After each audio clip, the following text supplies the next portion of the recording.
Good morning, guys. Hope everyone's doing well. Hope you've all had a great Christmas. Slowly on the approach to the new year now. So I thought I would do kind of my top 5 tobaccos of 2022.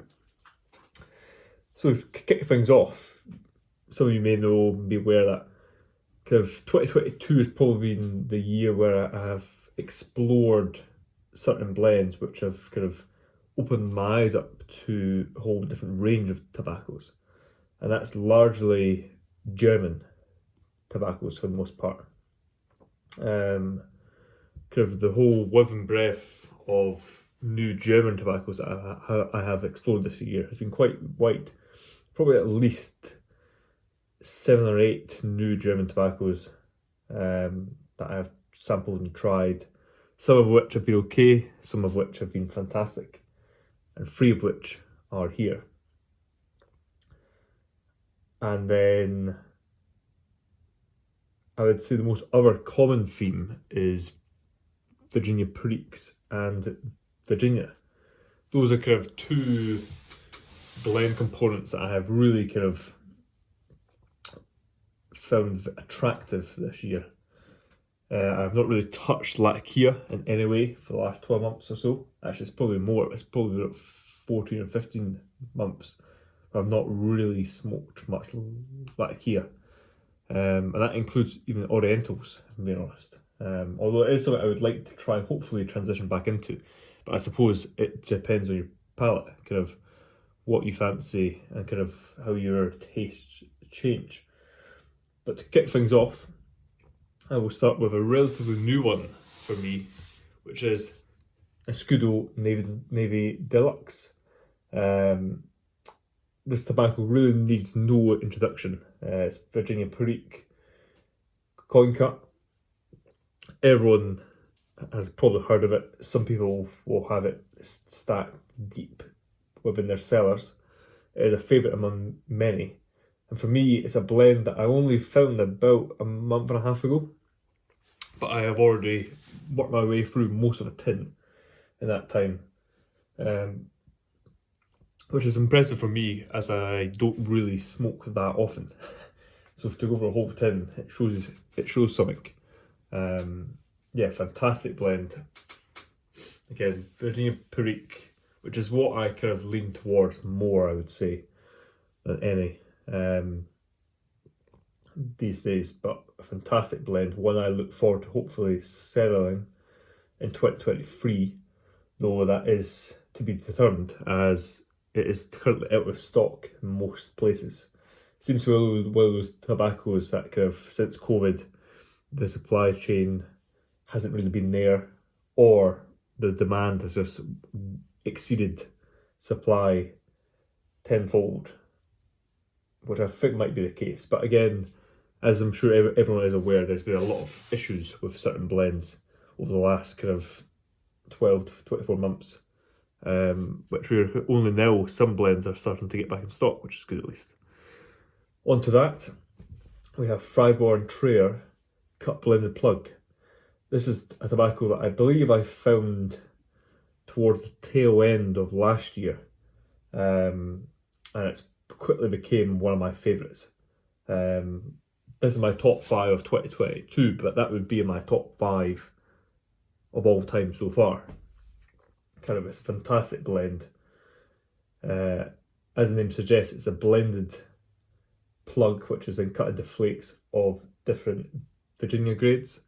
To me, it's much more red Virginia forward, not kind of your very ketchupy red Virginia, more kind of your tangy Virginia, tangy and sweet, which that certainly is, and it's a fantastic blend. Yeah, quickly became one of my favourites, but again, unfortunately, is very rarely in stock, and I believe when they do get it in stock, it isn't really in vast quantities, so that is one it's quite hard to keep hold of. Next on to that, we have 2 HU blends, which is probably my biggest and best discovery. I believe I purchased my first tin of HU at the start of 2022. Again, I could be wrong, it could have been towards the tail end of 2021, but I believe it was January 2022 was when I first purchased a sort of Haymaker, actually. But we'll start with my Red Fox, fantastic blend. Probably I would argue is one of the closest in quality and kind of taste I have found to a McClellan's, I would say. In terms of kind of flavour profile, it reminds me of a few of their blends. It reminds me quite a bit of 5100 Red Cake, actually, and it is a ribbon cut too. Flavours are fantastic, but it's the quality again. What I find with German tobaccos that you don't in the States is they use a wide range of Virginias from more exotic countries. I do know, however, I'm led to believe that there are certain laws prohibiting the importation of a few tobaccos from exotic countries. I've got a feeling that you aren't allowed to import African Virginias, for example, into the US. I could be wrong, but I do recall Ernie from Watch City briefly talking about that. But I would say that kind of HU, kind of the toppings they use, the casings, the raw components that they gather from all across the world, combined together, and Hans Diedemann, who's the blender of HU, has really created some fantastic blends, which I really enjoy, and my Red Fox is arguably high up there. Next on to that is another HU Haymaker. This one's probably more well known within the YTPC. Some of you may have heard of my Red Fox, but a lot of you probably haven't. But Haymaker is something I'm sure a lot of people have heard of because it's been talked about a good few times. It is a straight Virginia, and again, it comprises of those more exotic Virginias. I believe there is Brazilian, African, and maybe some Indian Virginias in this. I know there's no American, for example, or Canadian. It's more, I suppose, not exotic, but things, they come from regions that you don't commonly see in, for example, American blends. I'll say that. But again, fantastically blended. Where it says Haymaker, it does have a nice kind of hay farmyard aroma to it, really grassy, sweet, very complex, I would say too. Very complex tobacco, but one that I enjoy massively. Certainly a blend. I do have some of it in the cellar, but one I would like to cellar more. Now, before I go into the last one, I would say that unfortunately the HU tobaccos are slowly becoming more prohibitive to obtain. What I mean by that is my previous source that I would buy HU from, they have the shipping has become a lot more, shall we say, unattractive because there's a minimum purchase order. So you kind of have to order quite a vast quantity of tobacco to get it shipped to the UK. And then on top of that, you have the quite expensive shipping costs. And then also the importation costs are very expensive. So I'm glad I have a few tins of Haymaker. I unfortunately only have one more tin of my Red Fox. I wish I had about 20. But that is something on the list for 2023 to try and obtain slowly but surely more and more HU blends. As to me, they are the superior blends just now on the market. They're by far my favourite blender, HU. Partly because of the quality of the blends are outstanding, but two, kind of the range of blends. They kind of have something for everyone, and they are just expertly blended. And last, but certainly not least, is definitely a firm favourite of mine overall. Probably again in my top 5 of all time so far. Only one I found this summer, and it is a fantastic blend, and that is the Tiger by Piefendiehl, which again is one of the tobaccos I picked up while I was on my travels in Munich. It is a Virginia, Kentucky, dark-fired Kentucky blend, which is very reminiscent from appearance of Orlick Dark Strong and Peter Heinrich's Dark Strong. It's that kind of tiger stripe, hence the name the tiger, and it's kind of that very, I believe all three of those tobaccos will be different, as I know that this is made by a different manufacturer, but the blend style is the same, kind of that classic tiger flake where you've got the nice stripe in the middle and the two darker stripes on the other side of the flake that create that really nice contrast look.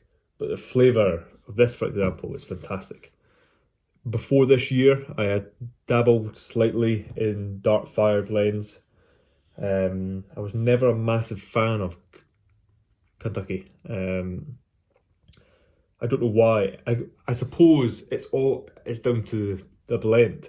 If a blend doesn't suit you, then it's not going to work. It doesn't matter what the components are. But whatever is in this, the exact components and the blend formula, for me works fantastically, and it is a firm favourite.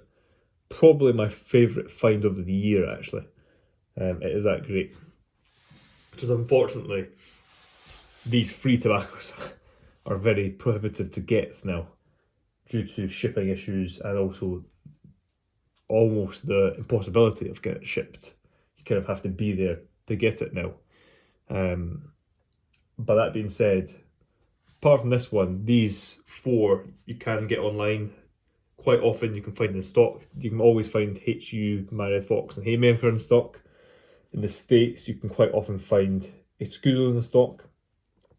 Now so not too much. And when it comes to Freiburg Trier cut bladed plug, you do occasionally find that in stock, but when it does come back, it quite often sells out fast. I find cut blended plug and cut Virginia plug from Freiburg Trier are one of the two that go first because they are popular blends.